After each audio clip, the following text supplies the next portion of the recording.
Or should I say, Big Bang? The Big Bang. Ahem. So after the Big Bang, the universe resembled a hot soup of protons, neutrons, and electrons.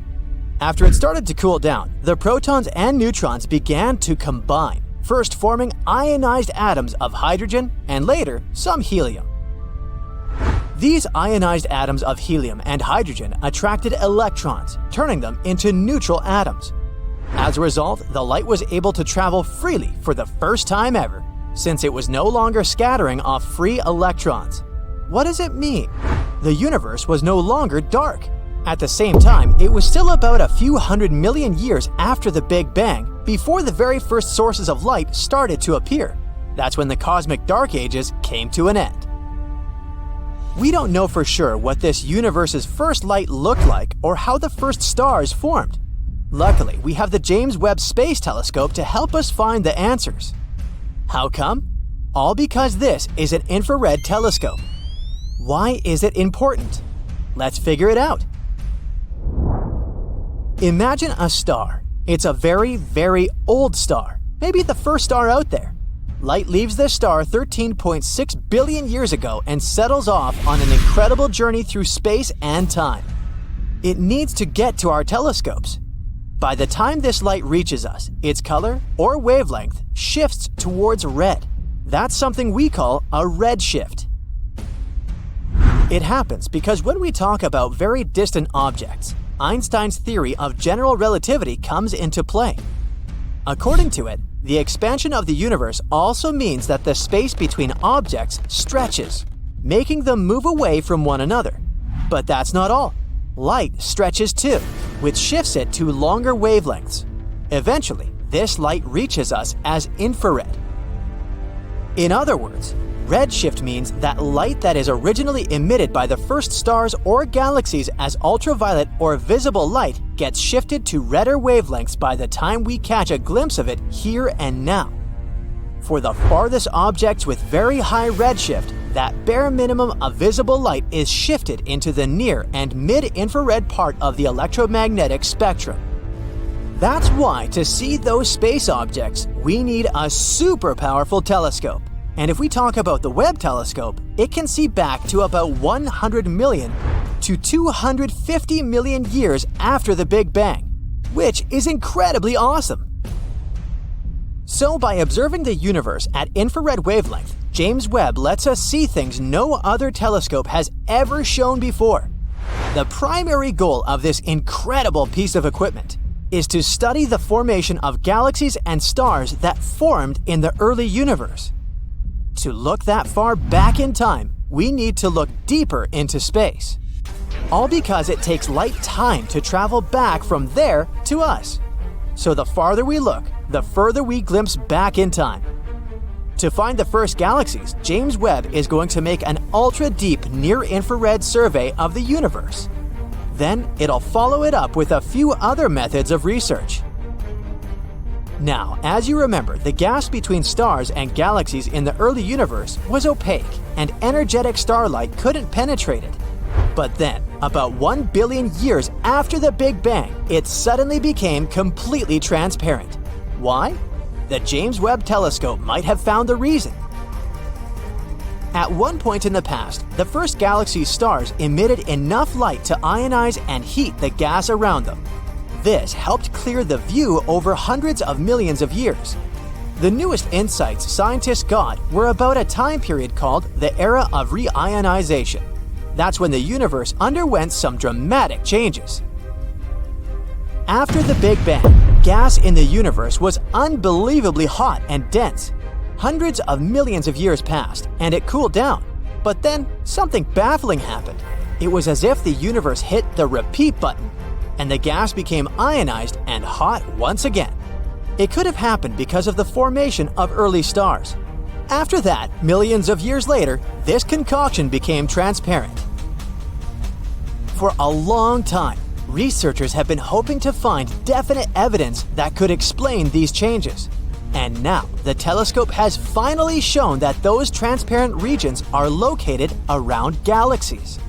Astronomers have seen these galaxies reionize the gas surrounding them. Even better, they've managed to measure how large these transparent regions are. They're ginormous compared to the galaxies themselves. Imagine a hot air balloon, and now imagine a pea floating inside. You've got it, and guess what? These tiny galaxies drove the entire reionization process, clearing huge regions of space around them. These transparent bubbles kept growing until they merged and caused the entire universe to become transparent. The research team chose to target a period of time before the end of the era of reionization. At that time, the universe was not quite opaque, but not quite clear either. It was a patchwork of regions of gas in different states. To find out this cool fact, the astronomers aimed the James Webb Telescope in the direction of a quasar, an incredibly bright space object. It acted as a giant flashlight, traveling towards us through different regions of gas. It was either absorbed by the patches of near opaque or moved freely through the areas where the gas was transparent. The scientists then used Webb to examine galaxies in that region of space. They found out that these galaxies were usually surrounded by transparent regions with a radius of about 2 million light-years. For comparison, the area the galaxies cleared was almost the same distance as the space between our home Milky Way galaxy and our nearest neighbor, the Andromeda Galaxy. And the telescope witnessed those galaxies in the process of clearing the space around them. It was the end of the era of reionization. Until then, no one had evidence of what caused reionization. The team is planning to dive into research about other galaxies in 5 additional fields. The Webb telescope's results from the first field have been overwhelmingly clear. And even though the astronomers had expected to identify a few dozen galaxies existing during the era of reionization, they actually managed to spot 117. Now, let's talk a bit about the main hero of today's show, the James Webb Space Telescope. It's an absolutely stunning piece of equipment which is around 100 times more powerful than the Hubble Space Telescope. And the latter has observed places that are 13.4 billion light-years away. The James Webb Telescope is also on the pricey side, to put it mildly. Even though originally the cost of the telescope was estimated to be just $1 to $3.5 billion. The whole development process cost around $10 billion. For comparison, it cost NASA $4.7 billion to build and launch the Hubble telescope, and it was another $1.1 billion to fix it in orbit. Even though the James Webb Telescope itself is 3 stories high and the size of a tennis court, its mirrors are the lightest large telescope mirrors of all time. During the manufacturing process, they underwent a 92% reduction in weight.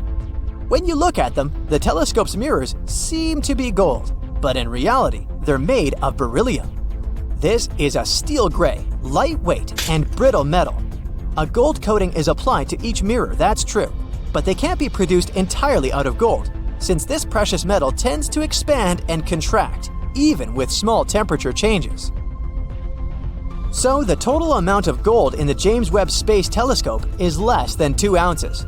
That's a golf ball-sized piece of gold. And the gold plates covering the mirror are less than 1,000 atoms thick.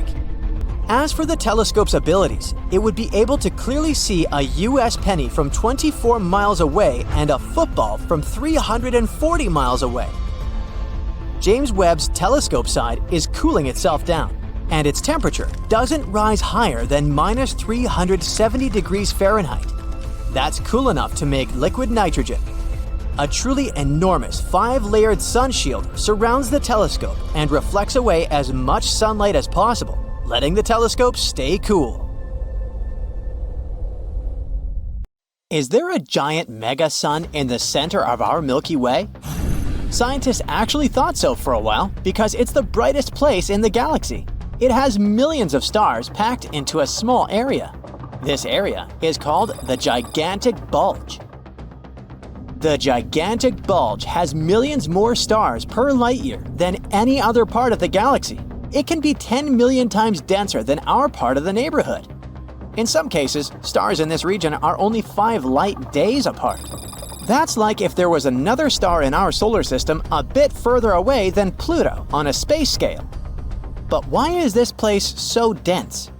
When galaxies form, a lot of gas and dust come together under the force of gravity. This material gathers up and eventually forms stars. Gravity and angular momentum balance out, and it starts looking like a flat disk with a pretty bright, bulging, dense core. The stars live their comfy lives, and once they get to the finishing line, they collapse under their own huge weight. Then, the black hole forms. Black holes love to eat everything around them, and the more they eat, the bigger they get. And what place is more perfect for a fine dinner than the galaxy center, where all the space stuff is packed together? So it starts eating surrounding gas and dust, forming an accretion disk. As this material spirals into the black hole, it heats up and emits a lot of energy, which makes the center of the galaxy even brighter. That's why you can find both supermassive black holes and galactic bulges in the centers of all galaxies. The galactic bulge at the center of the Milky Way looks a bit like an ellipse. That's a classical bulge. Stars aren't like our sun. They move randomly in all possible directions and planes. Plus, they all move at different speeds. So gravity is going crazy there, and this makes the bulge look more like a sphere, or an ellipse. Since they were the first ones to form, they have some of the most ancient stars in our galaxy. But there are also some places of star formations and lots of younger, massive stars that are less than 100 million years old. As we move farther away from the center, things get a bit calmer. Stars start rotating uniformly and become stable. Right now, Earth is in one of the Milky Way's spiral arms called the Orion Arm, pretty far away from the galactic bulge. In our part of the neighborhood, stars are usually about 4 or 5 light years apart. This means that most of a galaxy is actually just black, empty space. Our black hole is called Sagittarius A star. It's a monster about 4 million times the mass of our Sun. It's also about 32 million miles in size, almost like the distance between Mercury and the Sun. But don't worry, it's not attracting the Milky Way inside it, and it's not gonna eat us. These black holes are actually super small compared to the entire galaxy, so they can only eat whatever's around.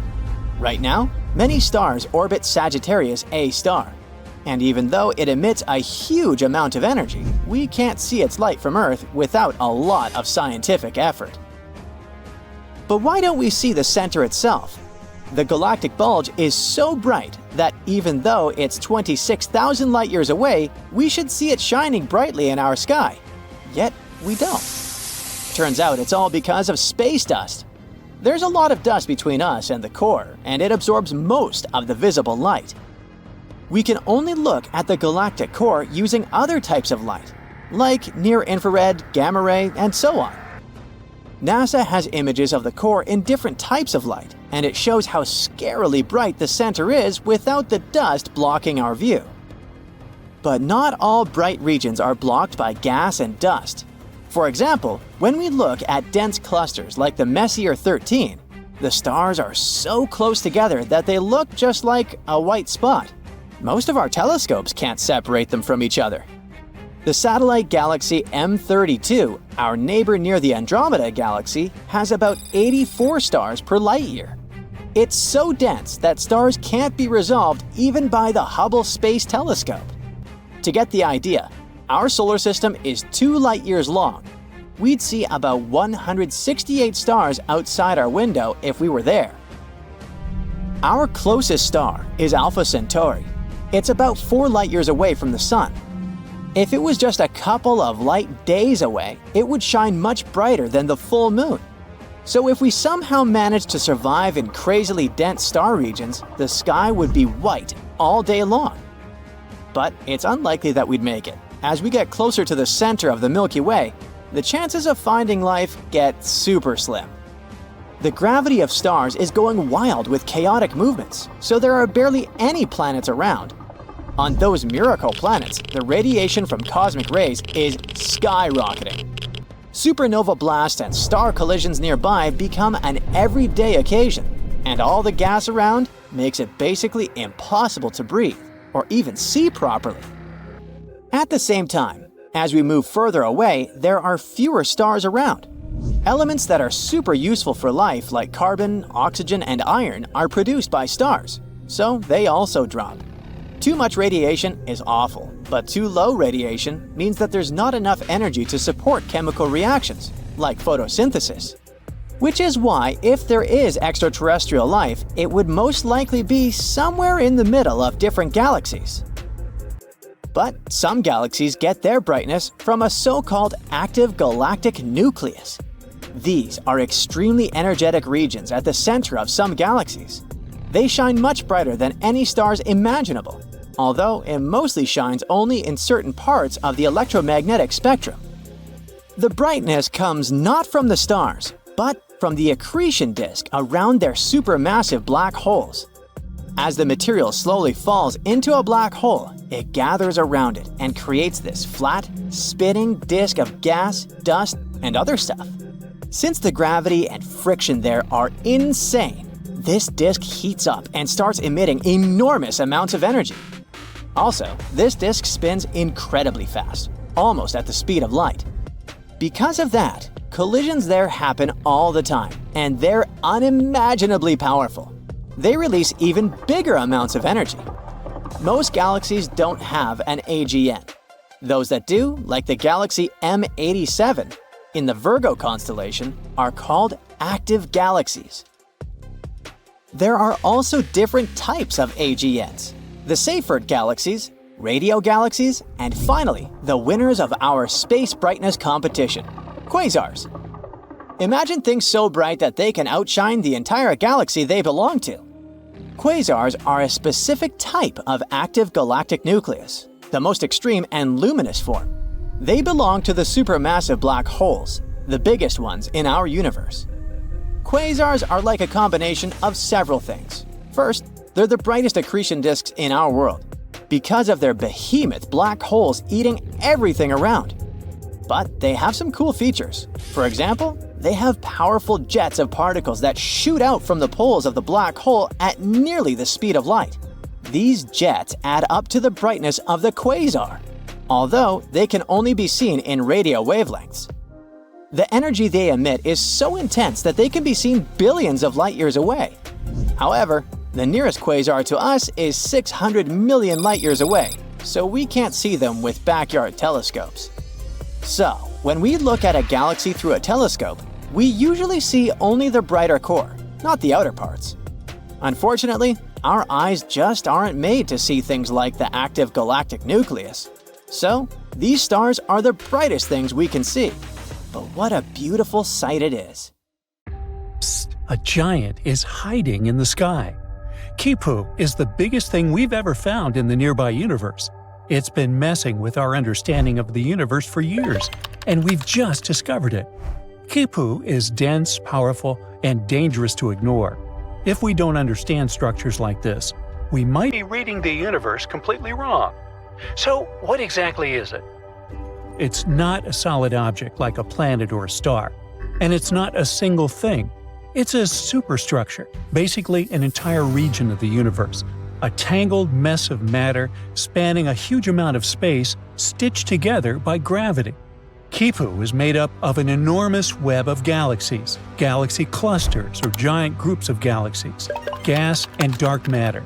It's like a superhighway, with galaxy clusters being the cities, filaments being the roads, and dark matter being the invisible infrastructure holding it all together. This giant stretches across 1.3 billion light-years. That means if you traveled at the speed of light, it would still take you 1,003,000,000 years just to cross it. Kipu also holds 200 quadrillion solar masses, even though it only takes up 13% of the observable universe. The name Kipu comes from the Incan system of knotted cords used to record things, called quipus. It was like a writing system. In that system, each knot, color, and twist told a story: numbers, taxes, harvests, and so on. So, when astronomers saw this colossal structure in space, long, tangled, and branching like space cords, They named it after this language of knots. Plus, the shape of the space reminded scientists of those threads. There's a long central filament, and the smaller ones are branching off the sides. What's even more fascinating, Qipu isn't alone. When scientists mapped this part of the universe, they found 5 of these massive structures. They aren't just sitting there either. They formed over billions of years through gravity slowly pulling matter together. All told, all those giants hold nearly half of all the galaxy clusters in that region, 30% of all the galaxies, and a quarter of all the matter in the observable universe. The team that found Qipu used a clever trick. They searched for X-rays coming from galaxy clusters. These clusters aren't just full of galaxies, they're also filled with superhot gas.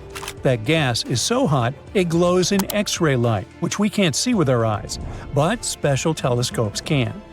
If there's a lot of that X-ray glow, it means there's a huge amount of matter, galaxies, gas, and dark matter all pulled together by gravity. That's where the densest, most crowded areas of the universe are. So, by following the X-ray glow, the scientists could draw a map showing where the biggest cosmic structures like Qipu were hiding. Why does any of this matter? Because these megastructures mess with everything. First of all, they warp the cosmic microwave background, the ancient light left over from the Big Bang. It's a faint glow of light that fills the entire universe. After the Big Bang happened and our world was created, it emitted its very first light and signals that still haven't completely weakened yet. The leftover radiation is still coming to us, even after 13.8 billion years.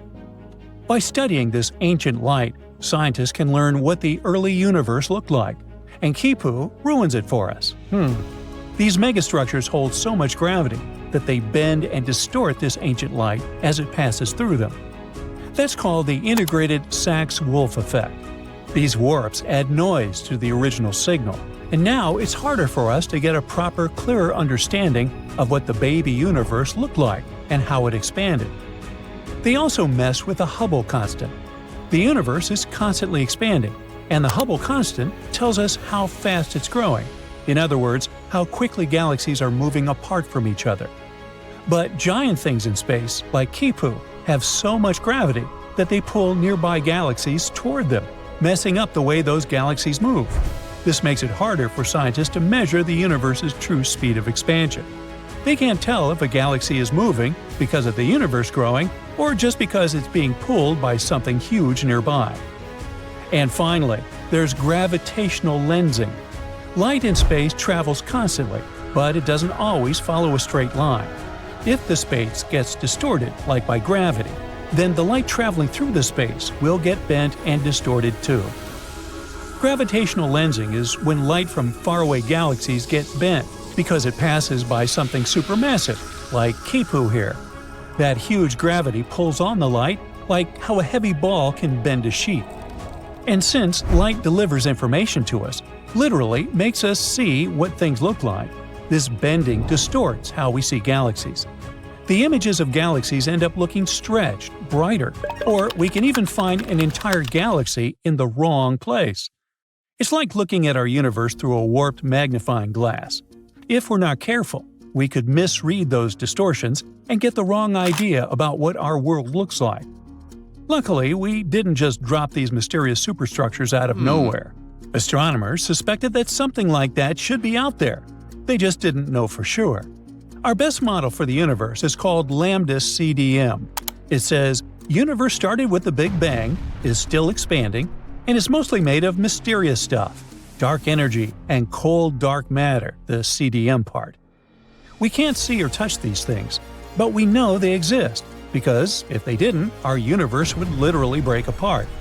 This model matches what we do see, like galaxies forming, how stars move, and the overall shape of the universe.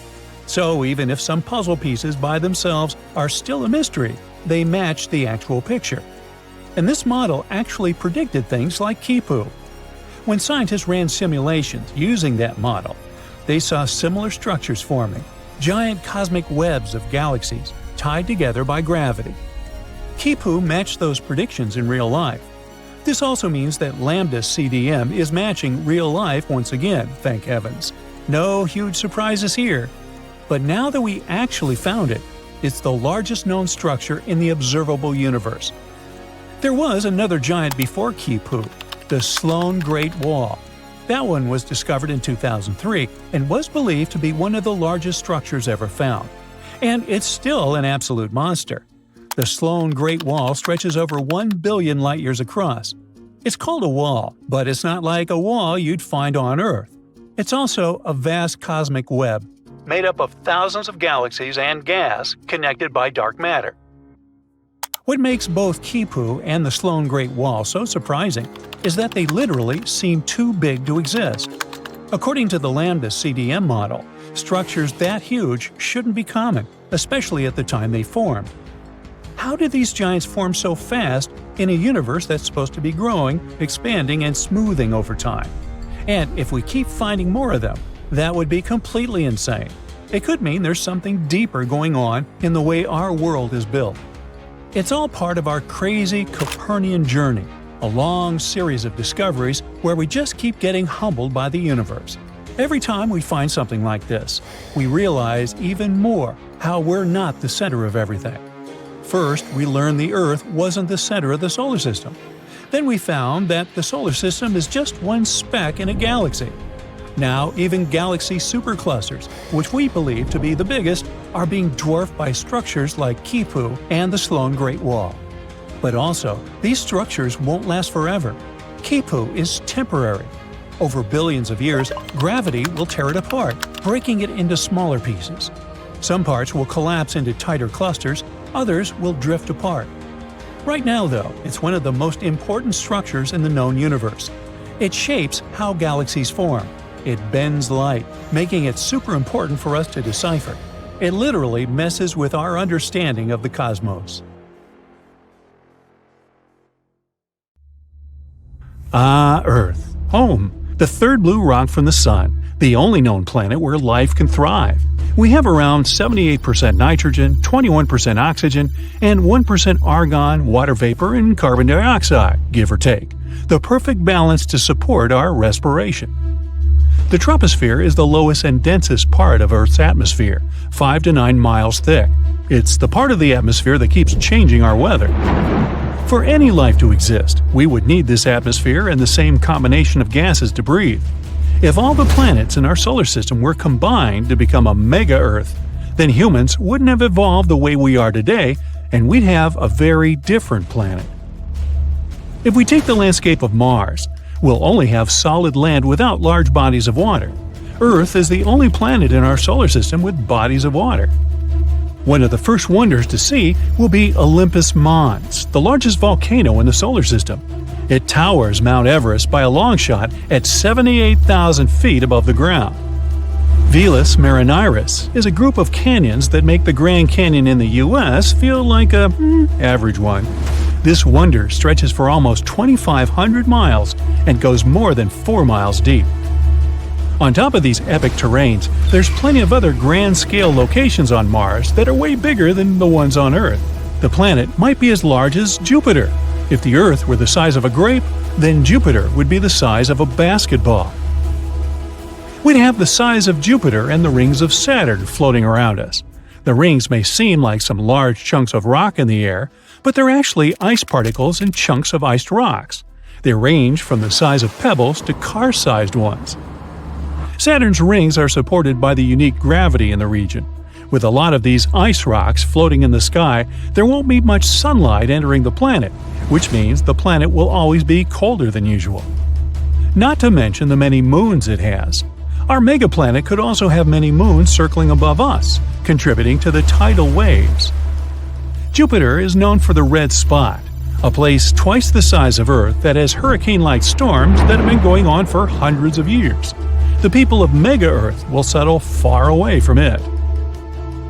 Mercury is a planet but looks like the Moon due to all the craters lying around.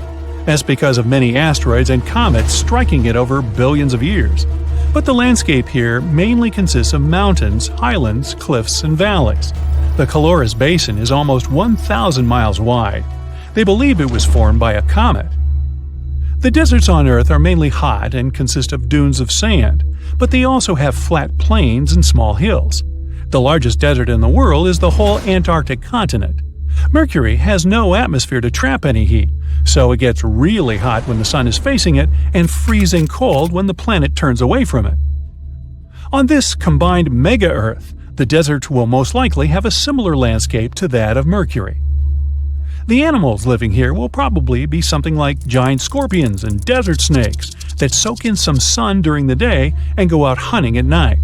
But the soaring day temperatures would melt anyone walking. And even though Mercury is the closest planet to the Sun, it's not the hottest. Venus has temperatures of nearly 900 degrees Fahrenheit. Scientists believe that the lands here are flat because of the extreme temperatures, but it's not all flat, with some volcanoes and highland areas. We can probably find this terrain and climate near the equator, since it's always hot there. Humans can't live there unless they build special domes to sustain life. But since the planet is now huge, not all its territory needs to be populated. Some areas will have the proper atmosphere for breathing, but some places might not have such luxuries. Over at the poles, the climate will most likely mimic Pluto's, even though it's not technically a planet anymore. In 2006, they officially declared it a dwarf planet, and it's even smaller than the Moon. There's not much known about this little mini floating rock, except that it's composed of around 70% rock and 30% ice. Scientists believe that a part of its surface is covered in frozen nitrogen, solid methane, and carbon dioxide.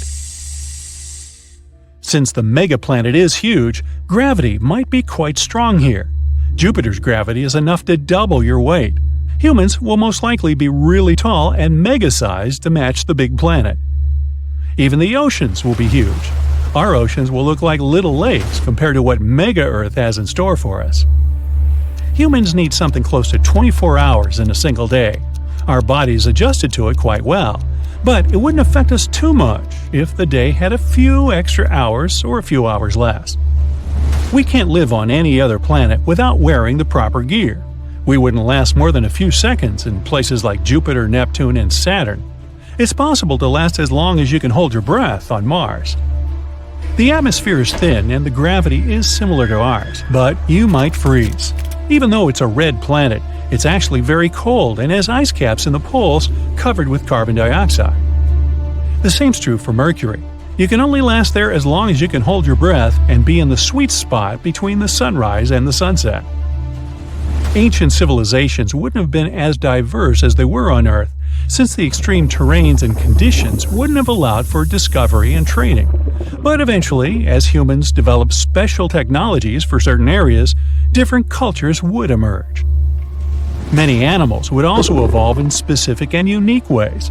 But because of the planet's enormous size, isolation, and being on top of the food chain would let certain animals be around since the beginning of the planet without evolving. So it's possible that this mega-Earth might have ancient dinosaurs roaming around, and they'd be even bigger than the ones on Earth. And even though there's a high chance that some humans might be physically different than each other, there might even be more than one species of humans living on opposite ends of the planet. Because of the isolation, they evolved in their own ways according to their surroundings. Over the centuries, technological advancements would spread different cultures around, and we'd be more open to each other. Neanderthals and Homo sapiens once lived side by side and were considered as the two species of humans. Neanderthals were intelligent and used tools for hunting and drawing. Homo sapiens were survivors and wandered around to discover new land. There could be two dominant human species and other minor ones that live in certain areas on Mega-Earth. They'd be bigger, tougher, and faster than us. The ones who live by the trees would have elongated limbs to stretch out and swing from tree to tree. The ones that live in savannas will probably run really fast and have long legs for that. Countries and cities will be bigger than what we have on regular Earth. A country can be as big as Earth itself. The human population can reach tens of billions. Special transportation technology might be invented for people to travel from one continent to another. Covering those distances can take months or even years if using regular aircraft. High-speed trains that travel so fast over land and rocket-like planes going through the sky. Traveling through oceans will require extremely sturdy ships. Traveling through the Atlantic Ocean is already scary for many, so imagine going on a voyage across a body of water that's potentially 8 times the size of Earth. We're going to need a bigger boat. There'll be areas to avoid, like the red spot with its perpetual storms raging on, but the tourist industry might have some room for anyone who wants to see it. Living on such a huge planet is unlikely going to become a reality for most of us anytime soon. But scientists are already discussing moving to other planets to find a new home for humans. During the recent years, scientists made 2 breakthrough discoveries about our universe. Thanks to new technologies, we've looked into the distant past. And we've learned something that can change our understanding of the universe forever. What are these discoveries and what do they mean to us? Let's find out. Recently, we unveiled the first color image from the James Webb Space Telescope. It's a mind-bending photo capturing thousands of ancient galaxies. This oldest documented light in the history of the universe dates back over 13 billion years. That's just 600 million years after the Big Bang. It's like getting a sneak peek into the universe's baby album. But that was just the beginning. Astronomers were expecting to see some tiny young galaxies. But what they found was a real surprise. Impossibly early, impossibly massive, and all that from just a tiny red dot. The lead author of the study, Ivo Laba, was working at the computer as usual, and suddenly he got 2 numbers. Age, 13 billion years. Weight, 100 billion stars. When he realized what that meant, he nearly spit out his coffee. But that red dot was just the beginning. The next day they found 5 more galaxies just like this.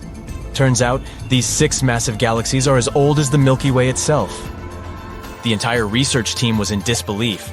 They were like, wait, what? These guys couldn't be that mature so early in time. Did we make a mistake? But nope. The James Webb Space Telescope, the new cool guy on the space block, just has some serious skills. It can see through dust clouds with its infrared vision and spot galaxies that were previously invisible. Move over Hubble. There's a new stargazer in town. But why is it shaking things up so much? Because this discovery affects our understanding of how galaxies formed. Let's try to explain. A long time ago, 13.8 billion years ago to be precise, our universe was born. It was chilling out for a while, and then it started to form the first galaxies. And these galaxies were full of gas and dust. Eventually, this gas started turning into stars. Some galaxies were more massive and had more stars, and some were lighter and had almost no stars at all. In any case, they all grew gradually. The stars in them were born slowly and smoothly. That's how our current models explain this. But these new observations from the James Webb Space Telescope show an unexpected surprise. Looks like, even in the early universe, our ancient friends had lots of stars. More than what we would ever expect. If that's the case, then these galaxies are like the overachievers of the universe. They skipped the small and gradual growth phase and went straight to being giant universe breakers. According to our current cosmological model, they shouldn't even exist. But they do, so it looks like after the Big Bang, the stars were forming much faster than we thought, which is pretty weird. This could mean that there's something missing in our understanding of the galaxy formation. As you can see, these universe breakers are really living up to their name, causing a potential total consensus among scientists. The universe was like, hey, I'm about to flip cosmology models upside down. But let's not jump to conclusions. There are many theories that could explain these mind-boggling discoveries without breaking the standard model. For example, maybe the light we're seeing isn't coming from stars at all, but from the swirling disks of doom around supermassive black holes. These colossal cosmic beasts can gobble up matter and spit out a dazzling light show. And James Webb Telescope's keen eye is picking up on these enigmatic accretion disks like never before. Or maybe these galaxies could be playing hide-and-seek with us. Maybe there's more to the story that we haven't seen yet. After all, the universe is vast and mysterious, and we've only just begun to scratch the surface. And whoa, we really need to slow down here. Before we even try to explain all this stuff, we need to confirm whether these ancient galaxies really are that old. Although even if they're actually just supermassive black holes, it still shows an astounding change.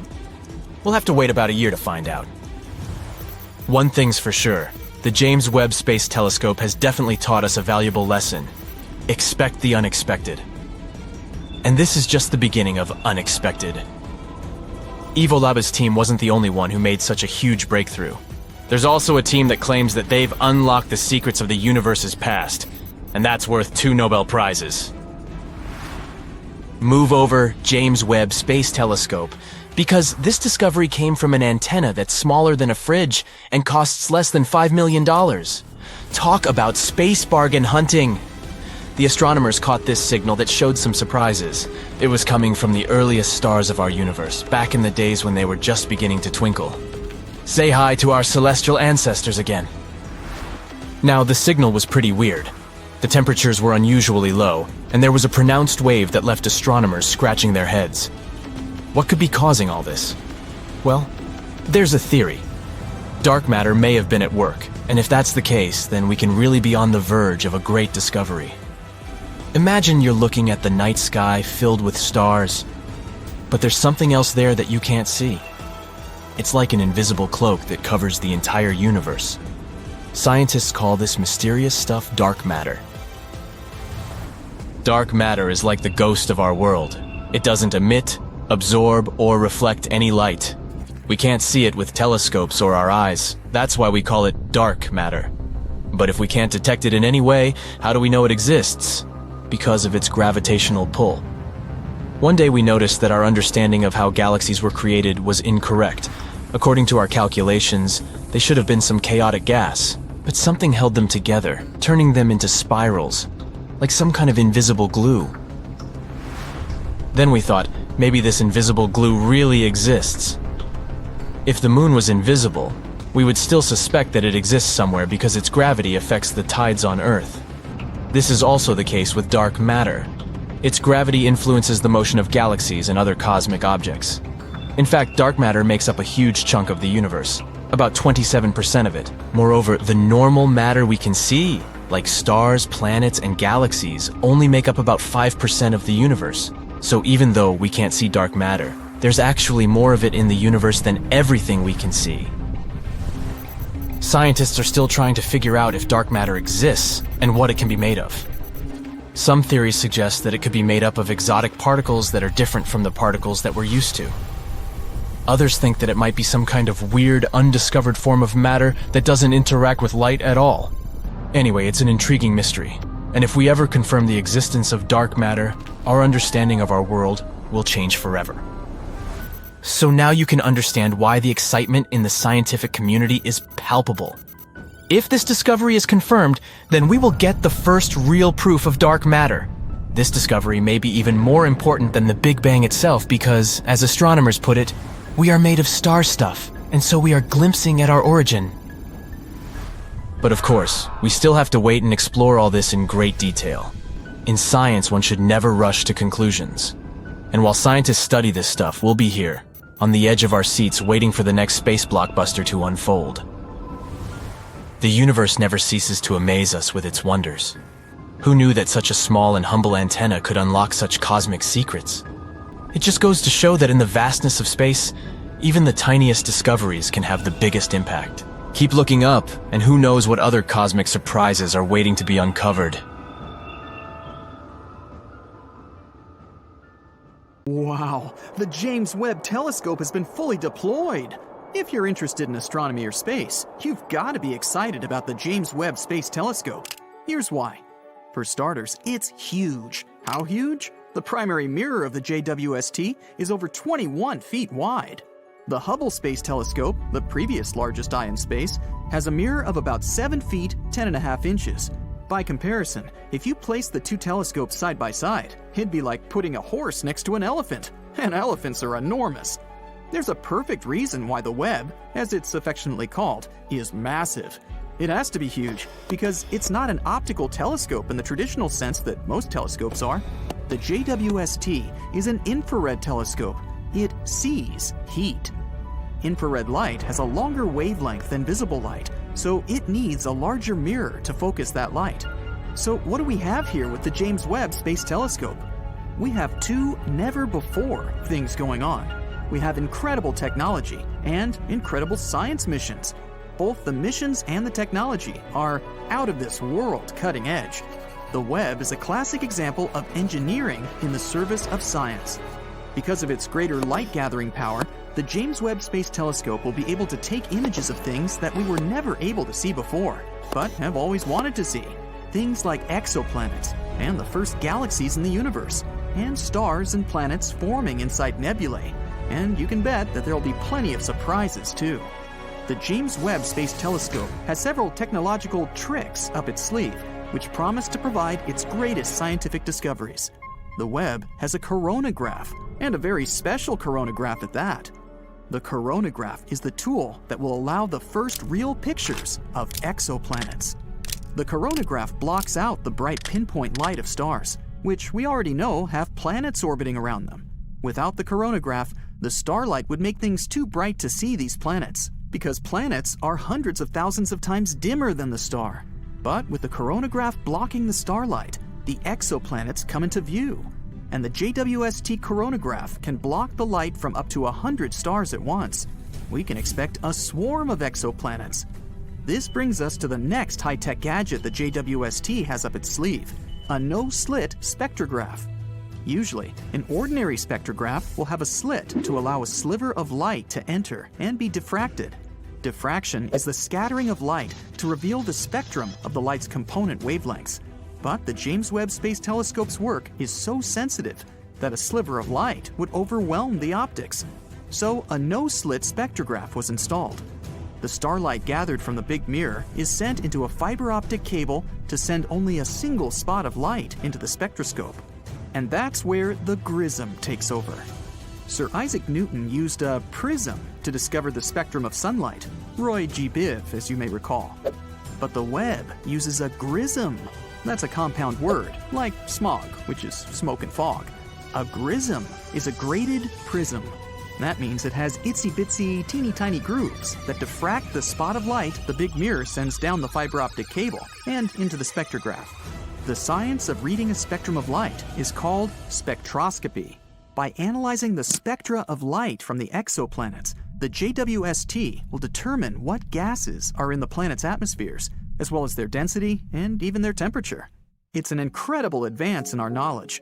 We'll be able to tell if a planet has oxygen or nitrogen, or methane, and other gases that may or may not indicate that the planet is habitable.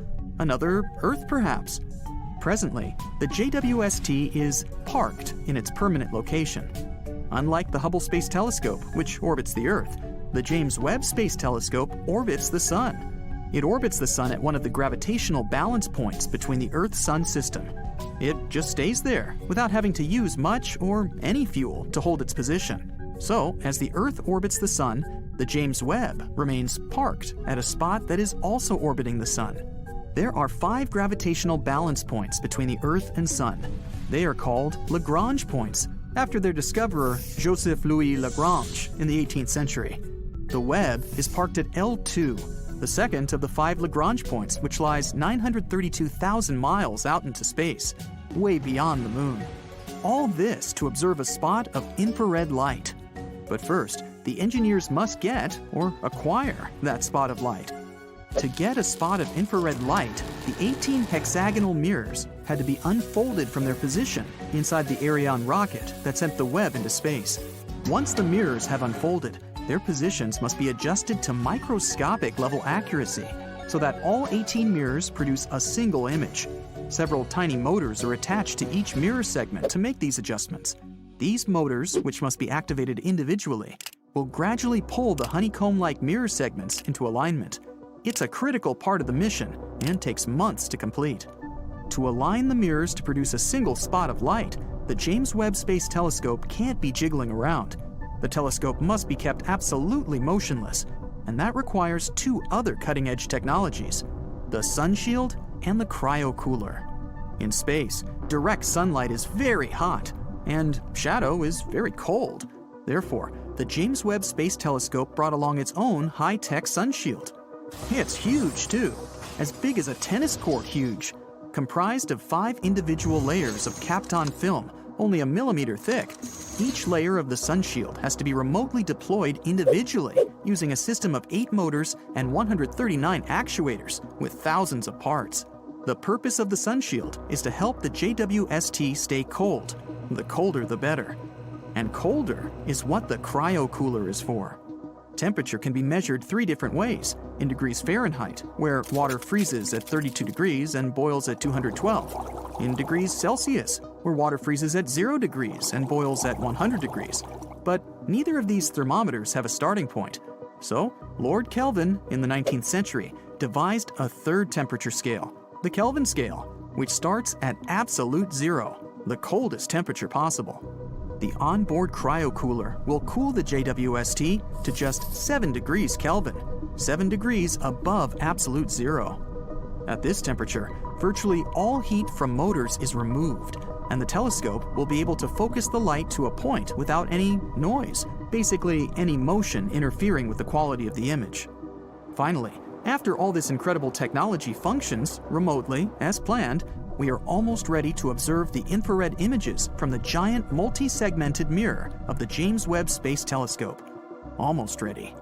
A telescope can collect all the light it wants, but in the end, it must also be able to detect what it's collected.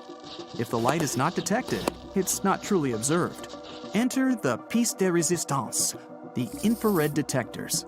The Webb has 15 of them. The specially fabricated semiconductor material produces a slight electrical charge when struck by a photon of infrared light. The Webb's infrared detectors can produce a 1,000,000-pixel high-def image. A few of the detectors can produce a 4,000,000-pixel image. They must be durable enough to last 10 to 20 years without warping or corrupting, all while working at 7 degrees above absolute 0. In themselves, the infrared detectors on the JWST are an engineering marvel. But what are they going to take pictures of? The missions of the JWST. Well, they're cutting edge too. 70 of the first 280 target observations are exoplanets. Is there another Earth? Which exoplanets seem habitable? The Webb telescope will provide detailed spectroscopic analysis of the atmospheres of thousands of known exoplanets. For the first time, we will see images of exoplanets as they appear in infrared light. Cosmology, the study of the universe, is perhaps the primary mission for the Webb. Galaxies receding away so fast that their light is stretched into the infrared will be a prime target for observation.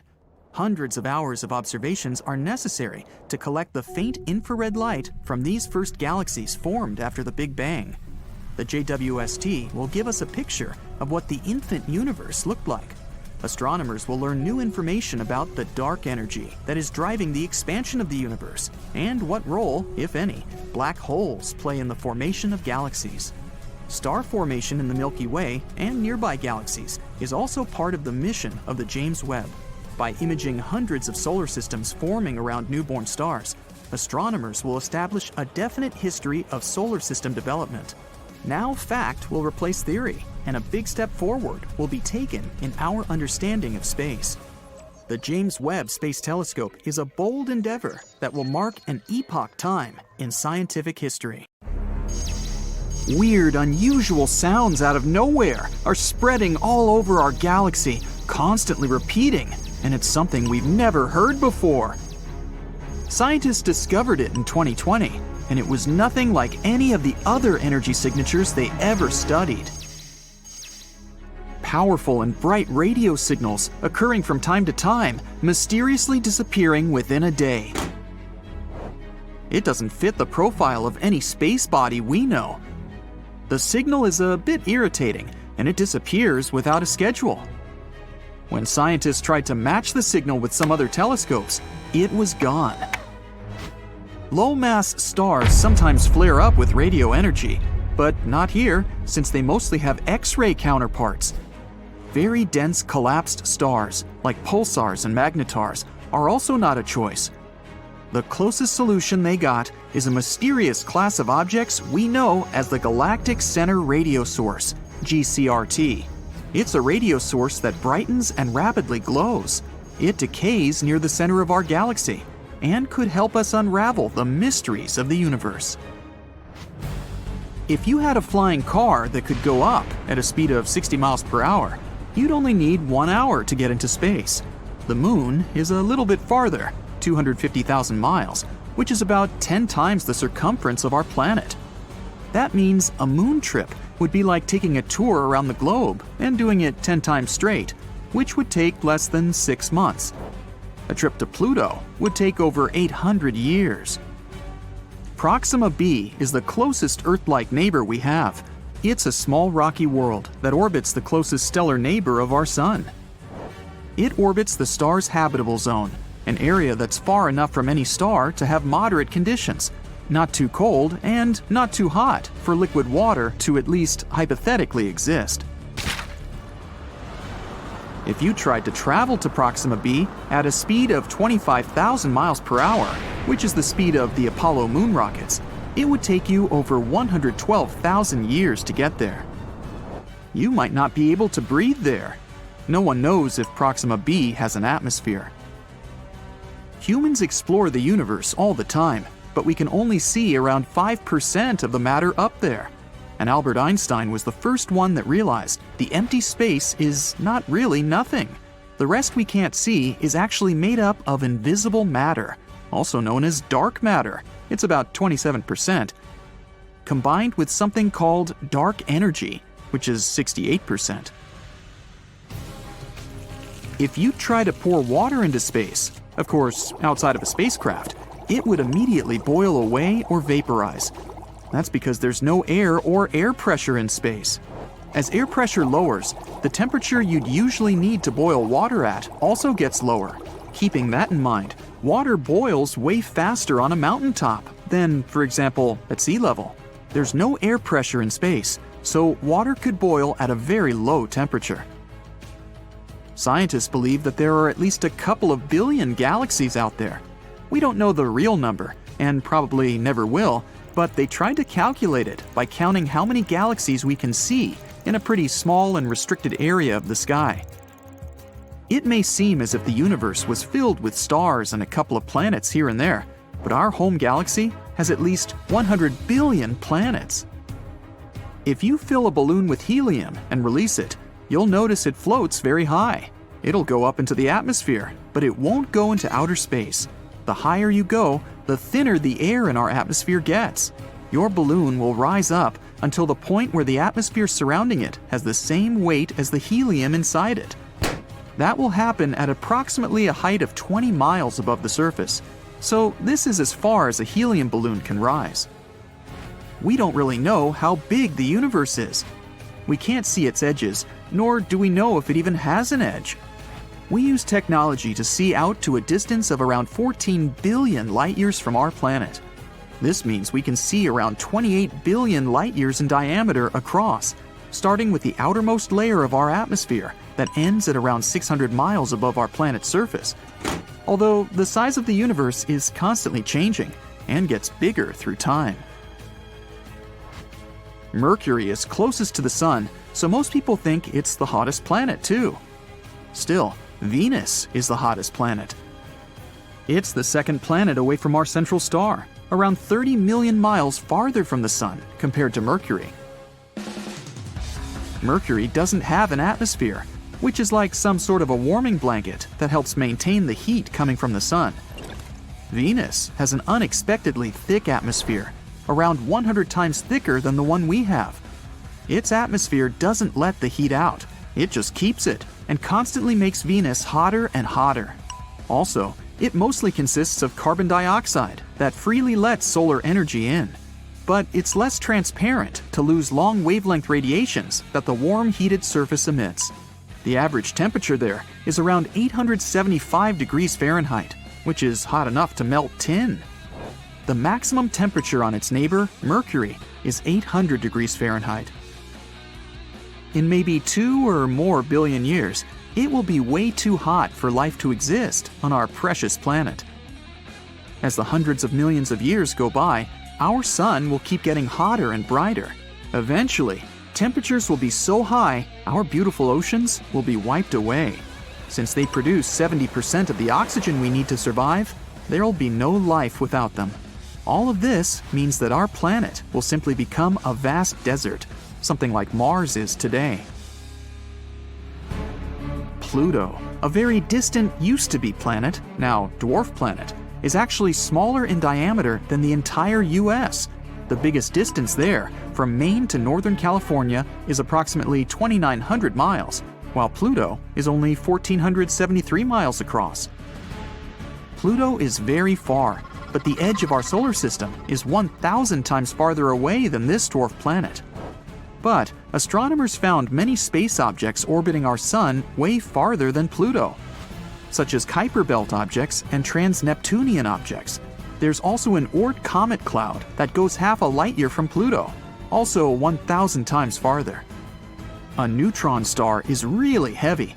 Just a teaspoon filled with it would weigh 6 billion tons. Neutron stars are something that remain from huge stars that have run out of fuel. The fading star explodes, and its core falls apart, but due to gravity, it forms an extremely dense neutron star. These stars typically have a mass of up to 3 suns, but the radius there is around 6 miles, because this is one of the densest things in our universe, at least that we know about. The universe has a color, and it averages to be some kind of beige, or as they call it, cosmic latte. It also has its own smell that reminds you of seared steak or hot metal. At least, that's something astronauts floating in space have said. If you want to build a spacesuit, get ready to work really hard. It takes 5,000 hours to make it and will cost you $1 million. A really good one will have 11 layers of material and weighs about 110 pounds, and it needs to be comfortable. You'll need more space in there because you grow up to 2 inches when in space. When you're floating around in space, Earth's gravity doesn't have any impact on you. That's why the vertebrae in your spine might expand and relax a little bit, which means you'll be maybe 3% taller. For 6 feet, it's about 2 extra inches. Oh, don't worry, it's not permanent. As soon as you go down to Earth, you'll shrink back down to your normal size within a couple of months. Space isn't the best option if you want to have a conversation with your friend, because up there, sound doesn't travel at all. Molecules there are so far apart that sound vibrations can't reach them, which automatically means they can't vibrate, so we can't hear them. Movies are not accurate with this. No one could hear you screaming in space, too. We kind of live inside our sun.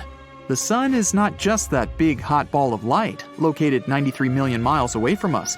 Its outer atmosphere is way bigger. It extends far beyond the surface we can see. Our planet's orbit goes through its tenuous atmosphere. The evidence is when gusts of the solar wind generate the southern and northern lights. That means, in some way, we live inside the sun. Not just us, other planets too, including distant Neptune. The heliosphere, which is what we call the outer solar atmosphere, extends to about 10 billion miles. The Milky Way is one of the biggest mysteries out there, literally. It's hard to figure out how big our home galaxy is, and one of the main reasons is because we live in it. Think of it as walking around a mall. You can tell it's big, but you can't be certain until you actually see it from a bird's eye view. The Milky Way consists of billions of distant stars that look like a string of lights from afar. So you just need to measure the distance between these stars and voila, you have the answer. Not really. I might have forgotten to mention opaque clouds of dust blocking your view. Some scientists were stubborn enough to run computer models of how galaxies form and evolve. There's a halo around our galaxy, so the scientists wanted to see if there was some sort of a dead end in the Milky Way. They found out that the Milky Way spreads for 100,000 light-years away from its center. It likely means that the entire galaxy is around 200,000 light-years across. The problem with this estimation is that halos don't tend to have some final border since they simply fade away. It's like pointing a flashlight and trying to see precisely where the light ends. In 2013, the Hubble Space Telescope captured an image of something 25 million light-years away. It turned out to be a spiral galaxy, later called ESO 3738, with at least 7 other galactic neighbors. And this galaxy is as thin as a pancake, a very shiny pancake. The telescope also took a photo of another galaxy cluster 65 million light-years away. It was called IC 335. It's another glorious glittering pancake floating in the vastness of space. The images the telescope took aren't the most accurate. It's hard to tell what exactly you're looking at. These disk galaxies have lots of dust clouds that can stretch for hundreds of light years across. They're mainly located near the centers of galaxies and are invisible in regular light, but they can be detected with the help of a blue filter. Anyway, this IC 335 galaxy is an oval disk with huge clouds of gas and dust. This means stars constantly appear there. But not all galaxies create stars. A galaxy is born as a giant ball of slowly rotating gas that is steadily collapsing in on itself. As it starts spinning faster and faster, the pancake shape is formed. Ooh, pass me the syrup. It's like spinning pizza dough in the air after rolling it into a ball. The topping is stars, and the sauce is clouds of dust and gas. Are you getting hungry like me? Some galaxies can lose their gas and dust if they become part of a galaxy cluster. Then all these mini-galaxies orbit their common center of mass, with gas separating them. When a disk galaxy dashes through them like a speeding train, the pressure can blow away this dust and gas. From far away, it looks like you're staring at a DVD you're about to play. But if you traveled millions of light years to get a closer look, you'd see a dim disk filled with stars. You wouldn't even be able to tell you're inside it. You'd also see a bright blob of dust left by the red giants in the middle of the galaxy. Red giants are massive and very bright stars with low surface temperatures. But the images of these galaxies don't actually show us their real color. Cameras make up some of these hues so that you don't have to look at something fuzzy or grainy. People don't actually know the real colors of distant galaxies. Our galaxy has a lot of gas inside, like me, so we don't need to expect our home to dry up anytime soon. In fact, the Milky Way still produces new stars, around 7 a year. But some galaxies fade out when they can no longer create stars. In the industry, they call it strangulation, and it happens when galaxies run out of gas, which means there's no more new material that can be used for star making. Gas and dust aren't the only things you can find in a galaxy. Just like a magician pulling a rabbit, flowers, or other things out of their magic hat, galaxies have other surprises, like planets, those balls of matter spinning around themselves and around other things. Well, technically, planets are far from being perfectly round in shape, but they aren't also flat like spiral galaxies. It's mostly because of gravity. Its force is so strong that a planet pulls everything towards its center, taking the shape of a sphere. In the process, all the edges and anything else that might stick out gets smoothed out. But the smaller a space body is, the less round it is. Take a comet. It doesn't always have a smooth surface. It's small, and therefore, its edges are rugged and pointy. Given the size of Earth, it's safe to say the gravity is strong here compared to that of the Moon or any smaller-sized space object. And because of our planet's constant rotation, there's an outward bulge on Earth. This tug-of-war between the gravity pulling inward and the planet's spin doesn't allow Earth to be a perfect ball. On top of Earth not being a perfect sphere, the planet is also tilted. This design flaw is responsible for the seasons we have. This tilt could happen because millions of years after Earth was formed, it probably collided with a protoplanet, a large space body developing into a planet. Venus is unique because it rotates backward compared to the rest of its peers. If you were standing on Venus, the hottest planet in our solar system, you'd see the sun rise in the west and set in the east. But you'd have to make it on time to observe this phenomenon. A day on Venus lasts for more than 240 Earth days. For a long time, scientists believed that the sun's strong pull on Venus was responsible for such a long day. But new theory claims that Venus used to spin just like Earth and the rest of the planets. But at one point, it just flipped its axis 180 degrees. It doesn't mean the planet abruptly stopped halfway through the rotation and started to move backward. One theory suggests that a large comet or object struck the planet in the past. This might have caused it to change the direction of its rotation, but many scientists doubt this theory. If you observe the moon for some time, you may notice that it's the same face staring at you every night. The truth is that the moon does rotate, but very slowly. It takes our planet's natural satellite 27 Earth days to rotate around its axis. Plus, the moon rotates at the same rate that it orbits Earth.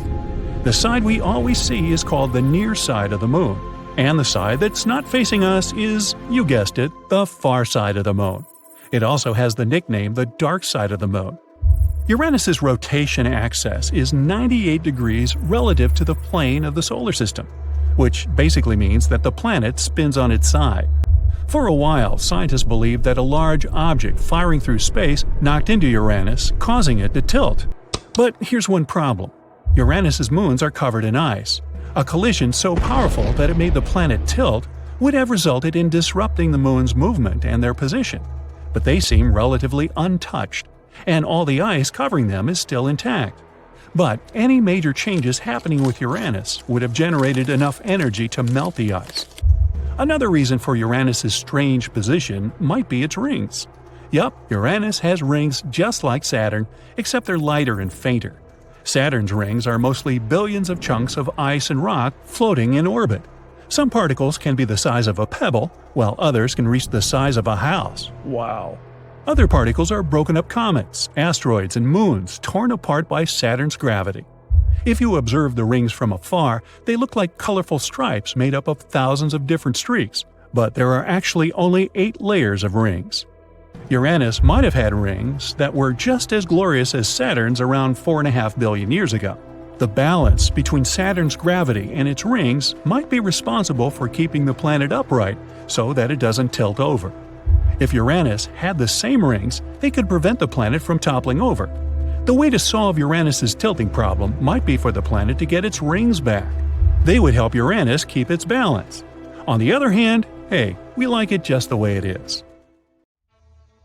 It's been more than a year since the James Webb Telescope, which had taken over 20 years to complete, was launched.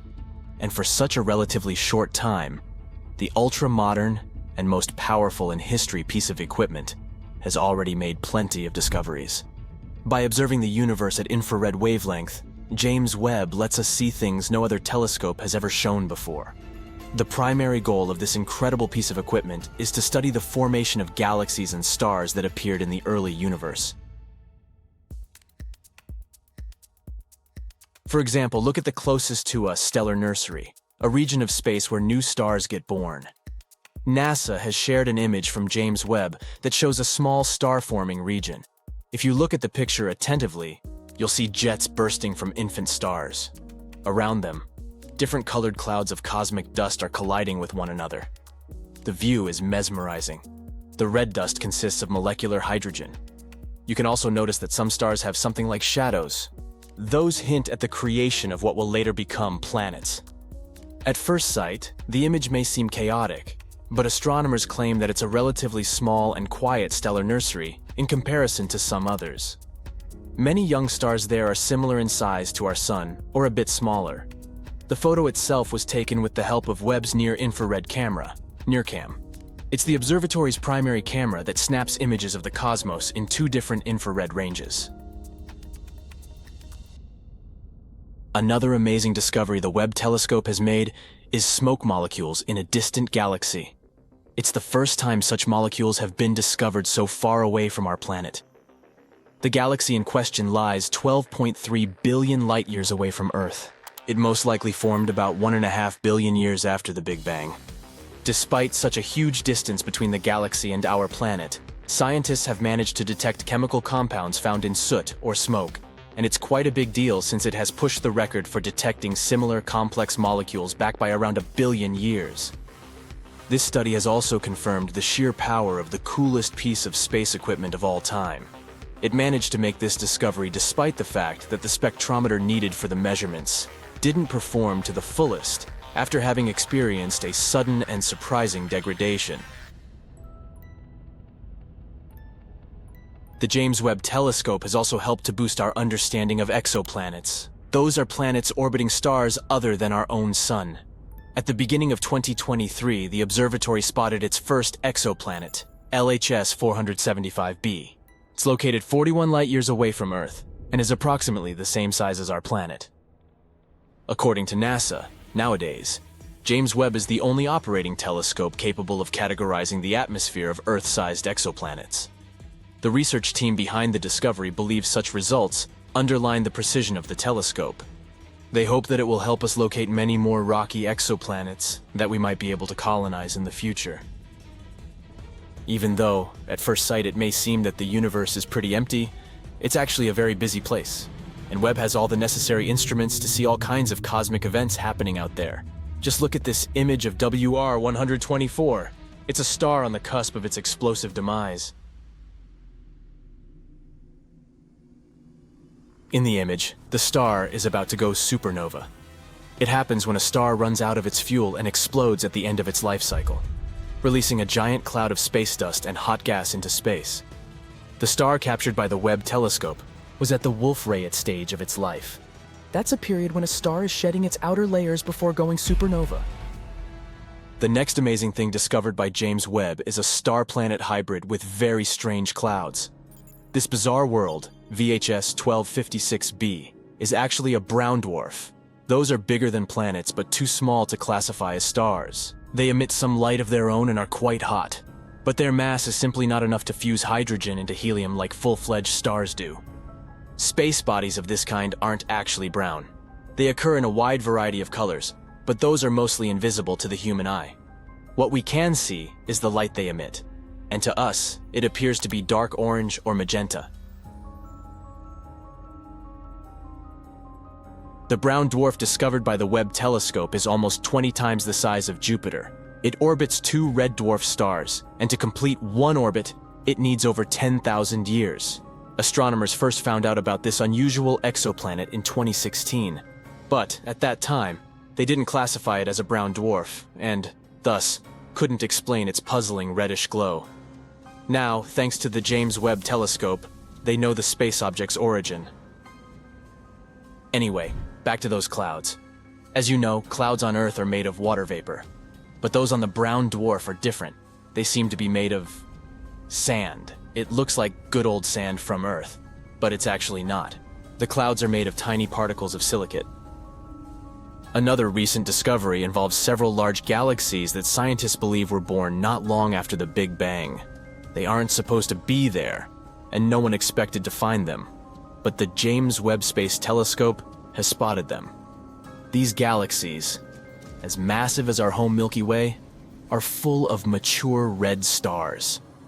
Astronomers have analyzed the light coming from them and estimated their age 500 to 700 million years after the Big Bang. It means that they came into being when our universe was very young, almost a baby. But the most bizarre thing about these galaxies is their tremendous size and the age of the stars dwelling there. The data received by the telescope don't coincide with the existing ideas about what the universe looked like and how it evolved in its early years. It also doesn't match the earlier observations made by Hubble. And here, James Webb has captured a distant region of space in unprecedented detail. This section of space is known as Pandora's cluster. In the image, you can see 3 massive clusters of galaxies coming together and forming a megacluster. The combined mass of these clusters acts as a powerful gravitational lens. And thanks to this natural magnification effect, scientists can see other galaxies in the region. Astronomers claim that the most recent image of Pandora's cluster is stronger and deeper than they have ever seen. James Webb has also managed to spot thousands of young stars never seen before in the Tarantula Nebula. This space formation got its nickname because of the appearance of dusty filaments spotted in previous images. It's the biggest star-forming region in the local group, which includes the galaxies nearest to the Milky Way. The Webb telescope's images have helped to shed light on the composition of the Tarantula Nebula. The telescope has also detected protostars, infant stars in the process of gaining mass. Astronomers expect that these protostars will eventually form and shape the nebula further. Among other discoveries made by the James Webb telescope, you can see the birth of 50 distant stars. Some of them power protoplanetary disks, which might later form solar systems light years away from our own. Here's one more image from James Webb. You can see a supermassive black hole that has a mass of 9 billion suns. It's so ginormous and ancient that scientists are struggling to explain its existence. Astronomers have also discovered a distant ring of dust, rock, and gas that contains a chemical called methylcation. It's known as a molecular building block of life, and it makes most of the organic material on our planet. James Webb helped researchers see powerful sandstorms on a planet 235 trillion miles away. Astronomers were happy to discover this treasure chest of countless tiny sand particles. Now look at this. Do you recognize this image? Those are the so-called pillars of creation. But this new view shows us just how star-speckled that dusty region actually is. You can compare the new photo with the one taken by Hubble in 2014. This is astonishing proof of scientific progress.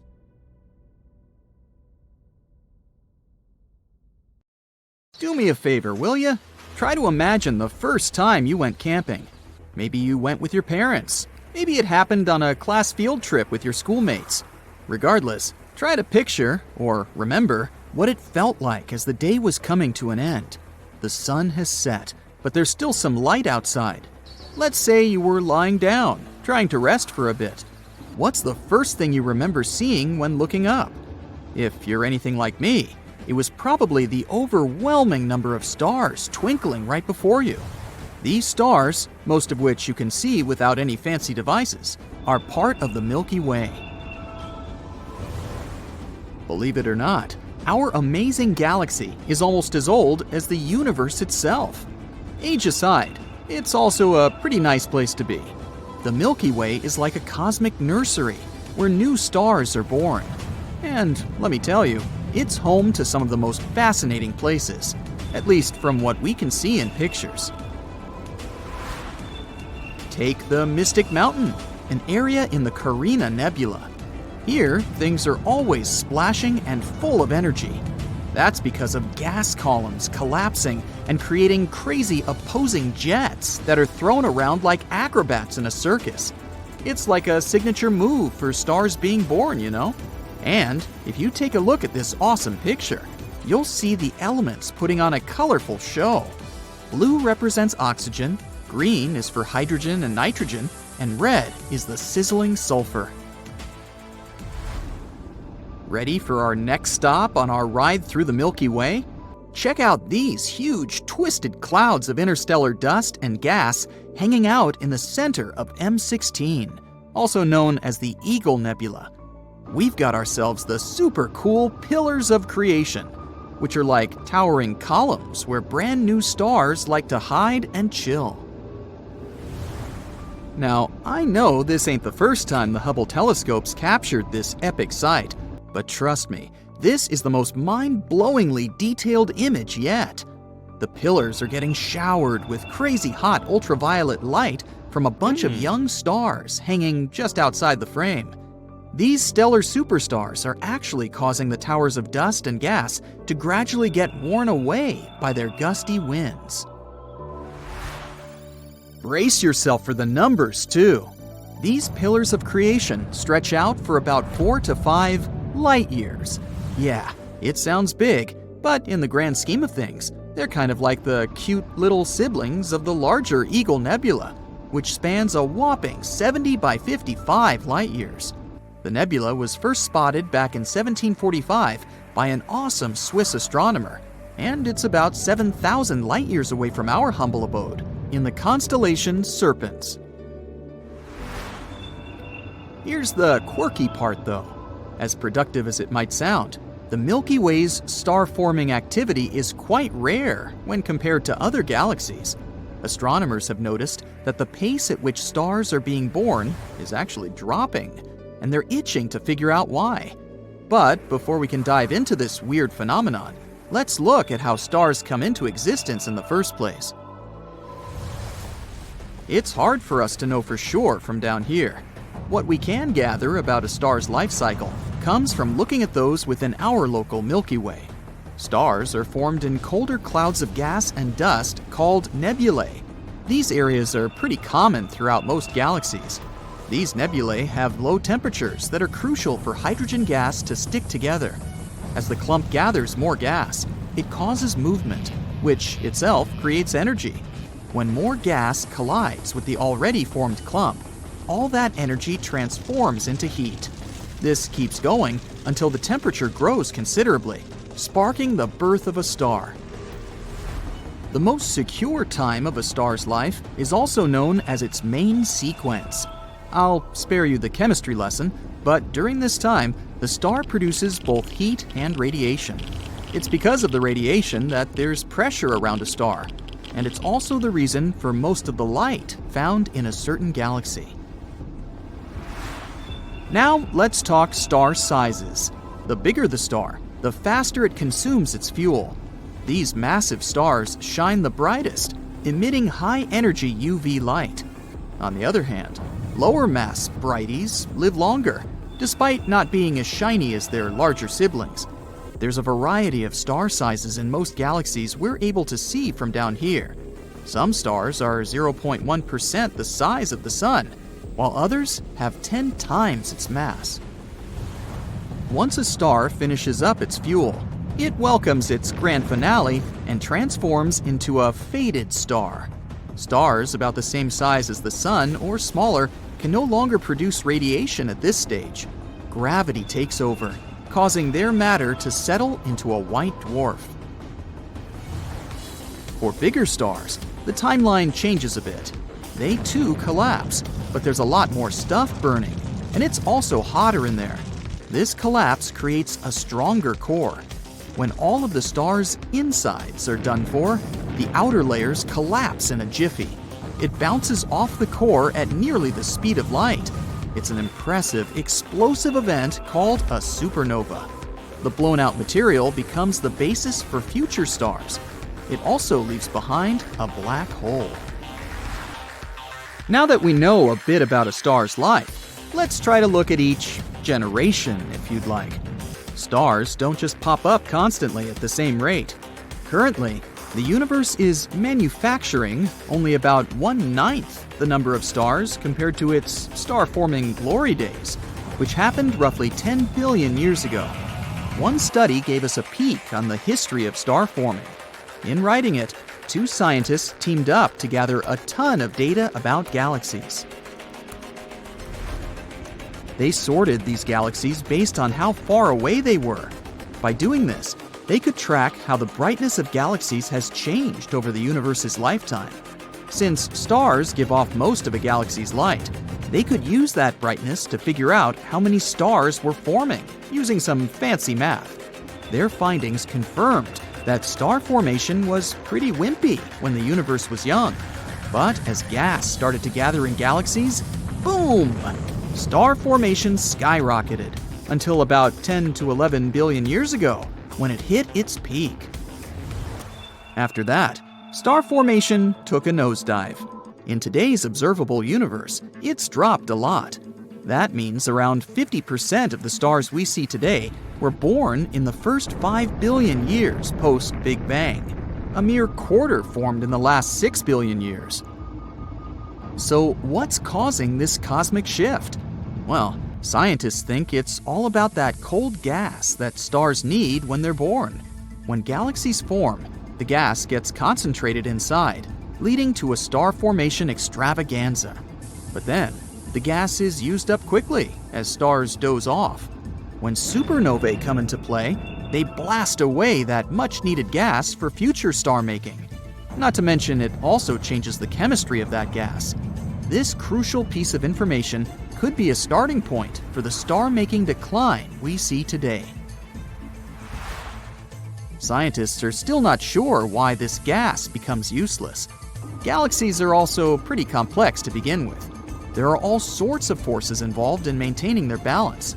For instance, when a supernova goes boom, the shock waves can sometimes cause turbulence and clumping of the gas, sparking the birth of new stars. But if the supernova is too wild, it can blast that same gas right out of the galaxy.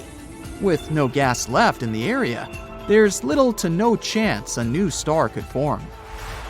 Now, what does the future hold? Some scientists can't help but wonder what might happen if no new stars pop up. The universe might be simply filled with black holes and fading stars. Solar systems would become inhospitable as their stars lose power, and those ravenous black holes might munch on whatever material is left. As gloomy as it seems, you do have to admit it's a mind-boggling concept. Luckily, we don't have to worry about it happening anytime soon. The universe is a whopping 13.7 billion years old, but the dark era isn't expected to kick in until somewhere way further in the future. But hey, this is just one possible outcome of the decline in star formation. Who knows what other wacky possibilities the universe holds? You're in your Galactic space cruiser on your way to Outpost 52, delivering supplies for the small colony there, when alarms begin going off. You scan your displays, but something catches your eye before you can work out what's happening. You don't need a view screen, as the front section of your ship is transparent, like a one-way mirror. A colossal orange and purple cloud is sweeping towards you. There's no time to analyze it. You put the ship into a dive, as steep as it will go. The alarms go crazy, but you're too focused on getting out of danger. The ship rattles, and you think it will break up, but your ship is fast and powerful, and somehow you manage to get underneath it. You look up and see the gigantic plasma cloud go soaring past. Curiosity has bitten you, and you decide to follow it. You program your computer to analyze it. Soon the information is coming back, and you can't believe what it's telling you. This plasma cloud is a wrecker of galaxies. It and others like it have been ending galaxies before their time. You recall your studies back on Earth when you were just a young pilot. There have been studies as far back as the 21st century as to why galaxies were mysteriously ceasing the formation of new stars, causing them to end ultimately. Stars form from thick clouds of gas that have become extremely cold. They condense and, over time, collapse into solid compact matter. There's a famous photograph taken by the Hubble Space Telescope. Most people have seen it. It's called the Pillars of Creation. It's the Eagle Nebula, where stars are forming. They call these environments star nurseries. It's a pretty cute concept if you think about it. But there's a bad guy lurking, and you're following it. It's a vast star wrecker. The wrecker rushes in and sweeps the gas out of these star-forming galaxies at an accelerated rate, preventing stars from forming in the first place.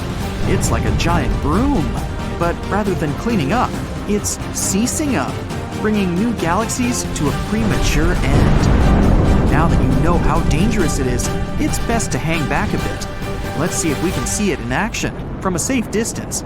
It had been a long-standing mystery why some galaxies don't birth new stars. The star wrecker is smart. It hangs around large galaxy clusters. There's one in particular, the Virgo cluster. This is the one that scientists studied and came across the star wrecker. The nearby Virgo cluster is 7 million light-years across and contains thousands of galaxies. When I say nearby, it's about 65 million light-years from us. Not exactly a weekend space cruise away, but it's pretty close in galactic terms. The cluster hurtles through the superheated plasma at speeds of up to 1,000,000 miles per hour. The cluster forms the basis for the large Virgo supercluster, of which the local group, where our Milky Way resides, is a member. Its proximity to us makes it easier for scientists to study. It's also one of the most extreme regions of the universe that we know of, currently. Who knows what else is out there? The Virgo cluster is also unusual, as it's still forming new stars, and we can observe them, such as in the famous Hubble nursery photo. A galaxy in this cluster is called the Messier 87. It was discovered way back in 1781 by a French astronomer named Charles Messier. It looked a bit fuzzy to him, so he called it a nebula without stars. More information on what it was couldn't be ascertained until the 1920s. Messier was well respected and in his lifetime discovered 13 comets. He was born in rural France, the 10th of 12 children. When he was 14, he witnessed a tremendous six-tailed comet in 1744. It was astonishing and was visible to the naked eye for several months. Its effects were dramatic and unusual. It was so bright that it's been recorded as the 6th brightest in history. 4 years later, young Charles saw a solar eclipse from his hometown on the 25th of July, 1748. He knew then that he wanted to explore the world of astronomy. It was meant to be. A lunar crater and an asteroid have been named after him. Nothing is mighty, however, like the Messier 87, or M87. It's a supergiant elliptical galaxy with trillions of stars.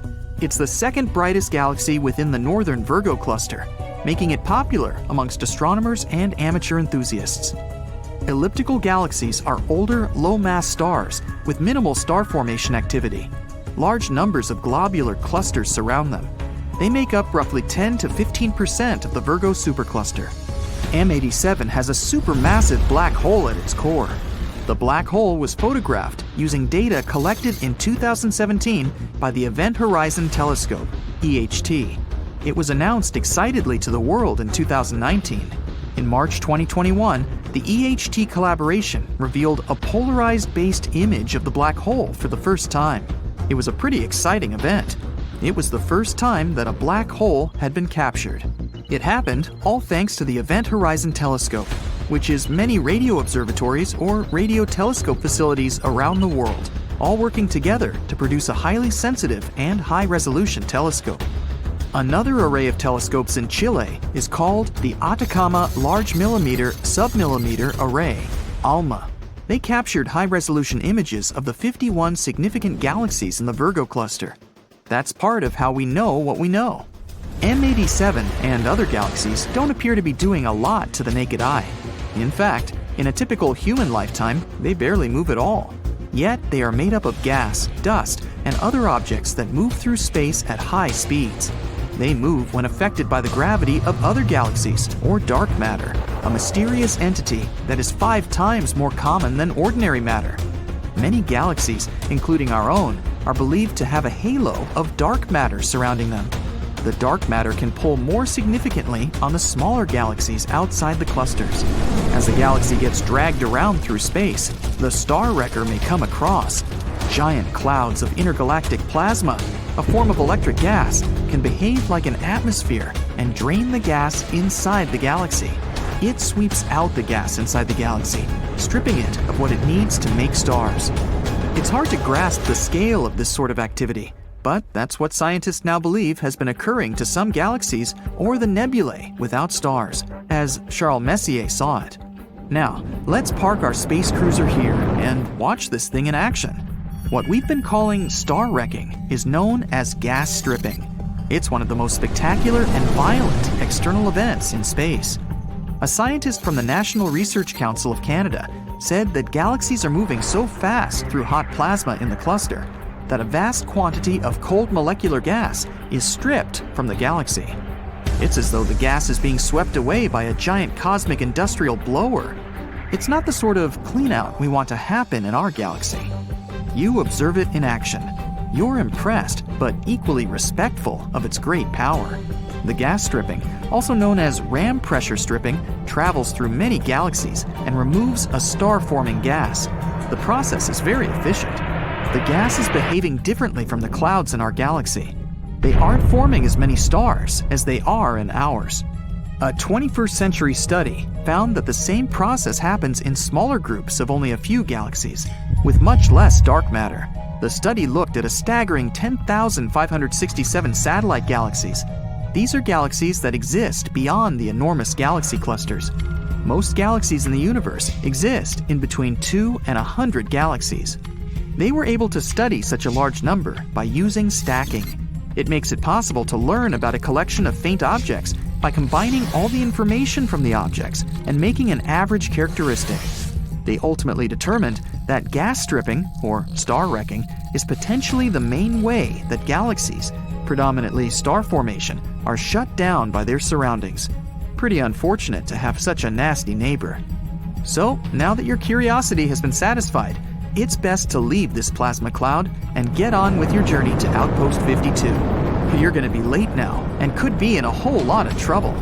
While the cruiser turns around, we'll head back to Earth. And back in time, back to 1744, to that night in rural France, where a teenager stood outside, marveling at the night sky and the spectacular vista of the six-tailed comet. And from that moment, was inspired to begin a lifelong quest based on a single question. Perhaps the ultimate of all: what's out there?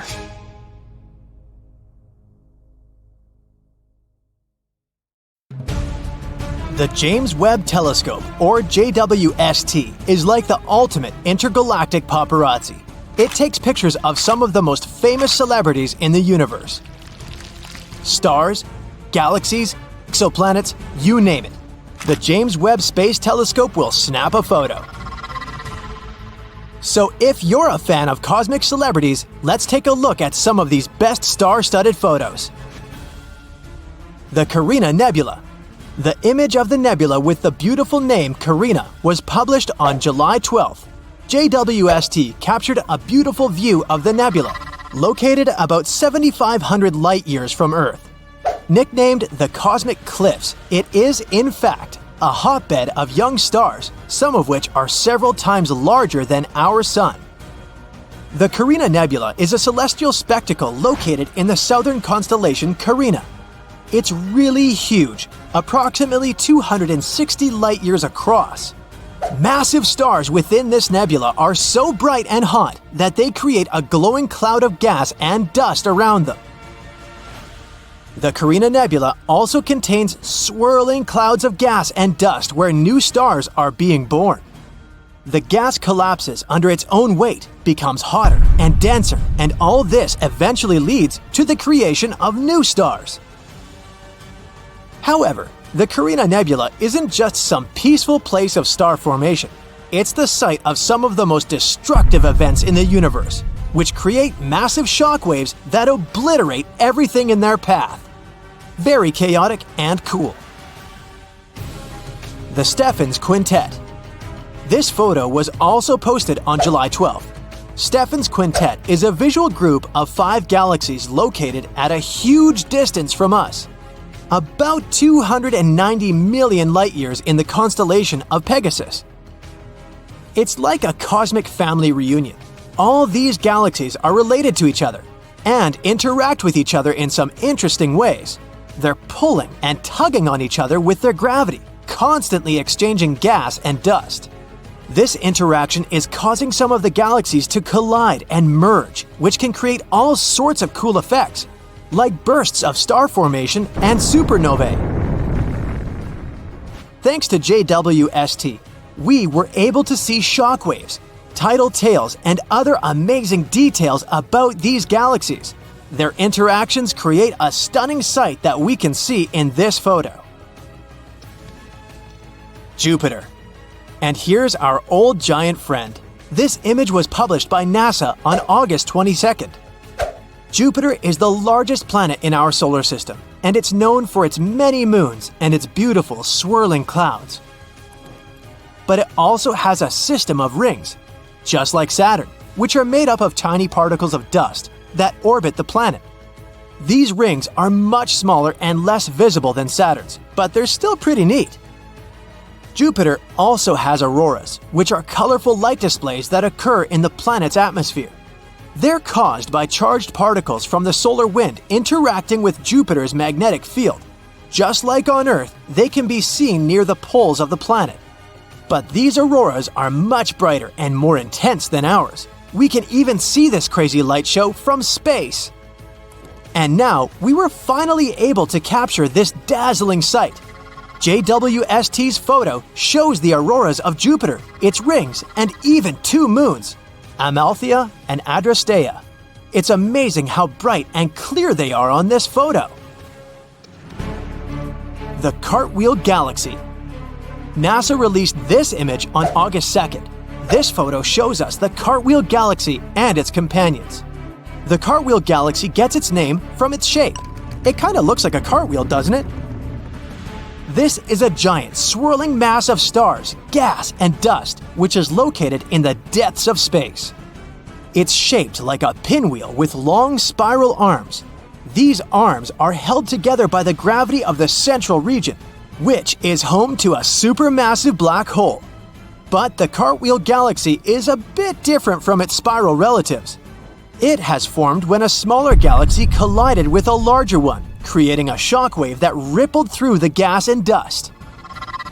We'll definitely have to visit this galaxy someday. It's sure to be a wild ride. Spiral Galaxy M74. And here comes another spiral galaxy. NASA released this image on July 22nd. JWST had to peer through thick layers of dust and gas to see this beautiful star cluster. M74 belongs to a special class of spiral galaxies known as the Grand Design Galaxy. This means that its spiral arms are noticeable and clearly outlined. All sorts of amazing things are happening inside of spiral galaxies.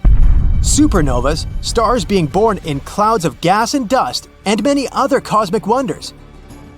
The glowing gas and dust, the bright stars, and the swirling patterns of the spiral arms make them some of the most striking objects in the universe. Well, we can clearly see it on the example of M74. The Tarantula Nebula. This image of the nebula with a creepy name Tarantula was published on September 6th. The photo covers as much as 340 light-years across.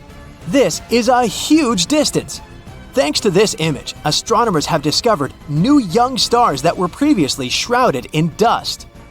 The Tarantula Nebula is located 160,000 light-years away from us, in the Large Magellanic Cloud. It's the largest and brightest star-forming region in the local group, the galaxies nearest our Milky Way. It's named after its shape, which looks like a bit like the legs of a big tarantula. It's a vast region of space, about 1,000 light-years across, and it's home to some of the most massive and luminous stars in the universe. One of the reasons why the Tarantula Nebula is interesting to scientists is its composition. Its composition is close to the region of stars of the cosmic noon, the so-called state of our universe when it was only a few billion years old. At that time, star formation was at its peak. Thanks to the Webb telescope, we can study this galaxy better and find out what our universe was like at its peak. Neptune's rings. This photo was published on September 21st, 2022. In this photo, we can even see 6 small moons next to the planet, with Triton shining brightly in the upper left corner. You didn't think it was the sun, did you? And yep, Neptune has rings too. They're like the ultimate cosmic accessory. They add a touch of glamour and style to the planet.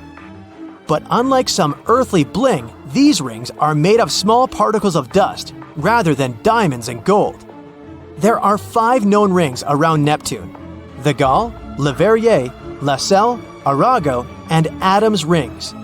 Scientists think that these are relatively young, much younger than our solar system and much younger than, for example, Uranus's rings. They were probably created when one of Neptune's inner moons got too close to the planet and was torn apart by gravity. We haven't seen Neptune's rings so brightly since Voyager 2 flew past it back in 1989. So this is a great opportunity to take a closer look at these rings. The Pillars of Creation. This photo was published on October 19th. The Pillars of Creation became famous thanks to the Hubble telescope, but this photo is very lush and much more detailed. These columns, located in the Eagle Nebula, are about 5 light-years tall, which is really, really long. And they look like some majestic rock formations, only much more transparent. Just like a typical Hollywood movie set, they're full of action and special effects. They're home to some of the most dramatic processes in the universe. The gas and dust are collapsing under their own gravity, forming clumps that will eventually become stars. The place is full of intense radiation, jets of high-energy particles, and supernovae. It's like a cosmic version of Survivor. And if this wasn't creepy enough, here's another photo published by NASA on October 19th. They shared it right before Halloween. Here, the pillars resemble an eerie hand reaching for something. Brrr. Anyway, all these photos give us a truly awe-inspiring sight. They remind us of the incredible complexity of the universe and the amazing things that are happening even in the darkest and most remote corners of the cosmos. Let's hope that the James Webb Telescope will continue to amaze us in the future. It's dark and incredibly cold. There's no oxygen. There's no water. There's no life. But the James Webb Space Telescope doesn't seem bothered by all this. Its main goal is to find the very first galaxies that formed billions of years ago in the early universe and observe the stars making up distant planetary systems. Its mission is to... But wait, what is that? The James Webb Space Telescope has discovered something absolutely amazing. A star-planet hybrid with very strange clouds. This bizarre world called VHS 1256b is actually a brown dwarf. Those are bigger than planets, but too small to classify as stars. They emit some light of their own and are quite hot, but their mass is simply not enough to fuse hydrogen into helium, like full-fledged stars do. Space bodies of this kind aren't actually brown. They occur in a wide variety of colors, but those are mostly invisible to the human eye. What we can see is the light they emit, and to us it appears to be dark orange or magenta. The brown dwarf we're talking about is almost 20 times the size of Jupiter. It orbits 2 red dwarf stars. And to complete one orbit, the brown dwarf needs 17,000 years. In fact, astronomers found out about this unusual exoplanet in 2016. But at that time, they didn't classify it as a brown dwarf, and thus couldn't explain its puzzling reddish glow. Now, thanks to the James Webb Telescope, they know the space object's origin. Anyway, back to those clouds. As you know, clouds on Earth are made of water vapor, but those on the brown dwarf are different. They seem to be made of sand. It looks like good old sand from Earth, but it's actually not. The clouds are made of tiny particles of silicate. Scientists have been putting forward theories about the existence of such sand clouds on exoplanets for quite some time. But the discovery the James Webb Space Telescope made is the first real proof. The silicate particles on the sandy dwarf are most likely quartz or some other mineral. In size, they're less than a micron, and 1 micron is 1/25th of a thousandth of an inch. In other words, they look like particles in smog. The exoplanet seems to have an atmosphere which contains some water, methane, and other substances and minerals. Interestingly, this atmosphere isn't still. It's constantly undergoing extreme changes. Another cool thing about it, scientists have detected carbon dioxide. And this is only the second confirmed discovery of this gas on a planet outside the solar system. By the way, the James Webb Space Telescope, with the help of which astronomers discovered our sandy brown dwarf, is an absolutely stunning piece of equipment. Around 100 times more powerful than Hubble.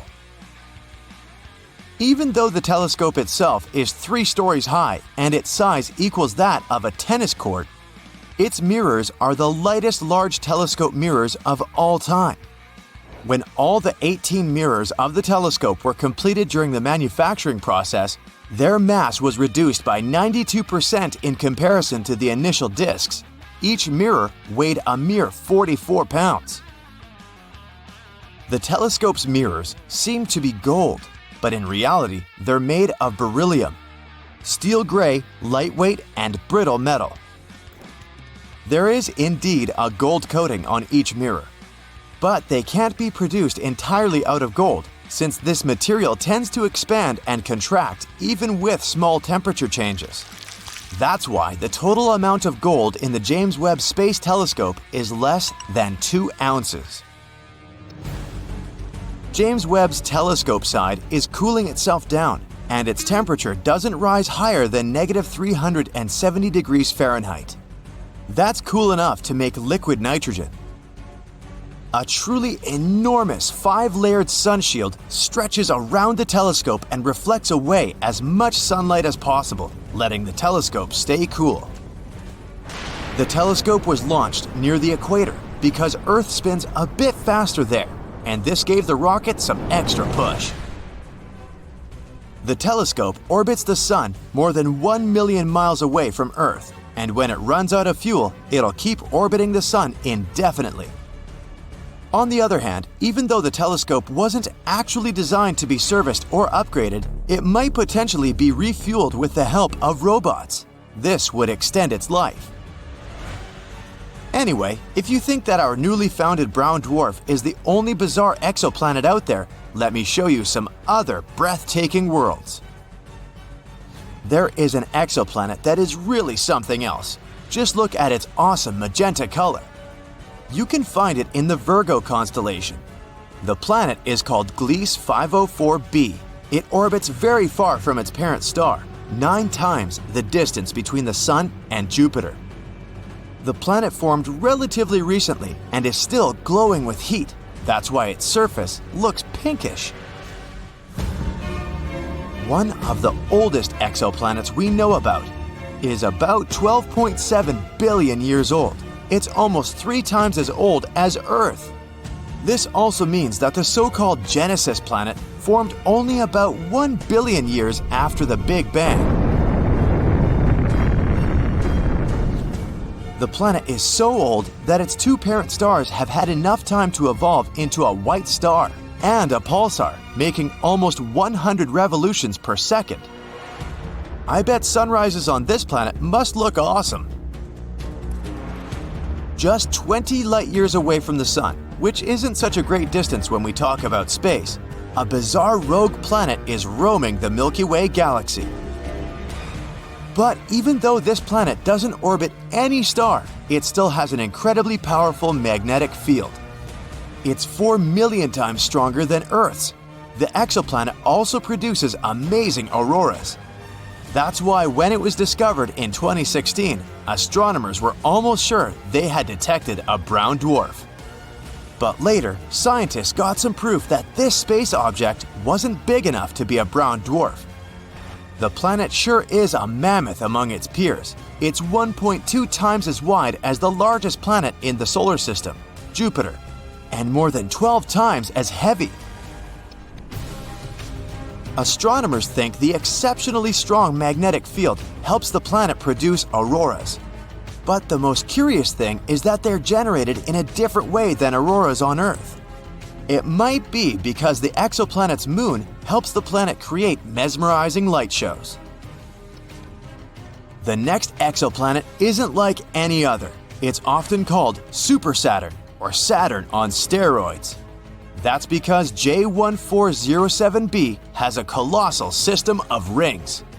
They're 640 times as large as those our Saturn has. This bizarre world is the only planet we know about that has rings similar to Saturn's. If you move this giant to our solar system and used it to replace Saturn, its rings would look many times larger than a full moon. An exoplanet called WASP-12b munches on the light coming from its star. It's one of the darkest worlds people know about. All because its day side consumes light rather than reflects it back into space. The egg-shaped planet is giant, twice the size of Jupiter, and it traps more than 94% of the light that reaches its atmosphere. It might be the main reason for the temperatures on the surface of the planet that can rise up to 4,600 degrees Fahrenheit. The night side of the planet isn't as hot as its day side, a mere 2,200 degrees Fahrenheit.